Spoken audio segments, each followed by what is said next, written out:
Eggplant. Eggplant. Corn. They are planting. Yes, they just planted. Planting eggplant and corn And corn. behind the elementary school here. Yes, we have also sili. And can you pronounce the name of the school? Sitio Biga Elementary School. Perfect, thank you. Biga Elementary Yes. School. Complete LM na po tayo, madam. Bulok. Yes, we have grade 6 here. Maybe in the future we have high school, no? Kung itong magkakatabi ito na bakante, 2.5 hectares. Binigay ko muna yung 1 hektarya. Eh ma'am, talaga po ang plano namin. I'm planning this coming graduation.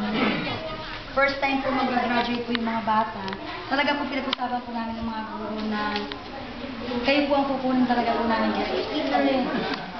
Kaya pinag-una ko na po para po, yung po ay nasabi ko na rin po sa parents para po pagpapahalaga namin po sa inyo na March po, ma'am. Opo. Supposedly mga last week of March. Contact. So these are the administrators of the school planning the graduation that's upcoming for grade 6. And just giving the details. 374. I think she might be coming to give a speech to the graduating class. That'll be great. Tutuwa po yung mga bata. First time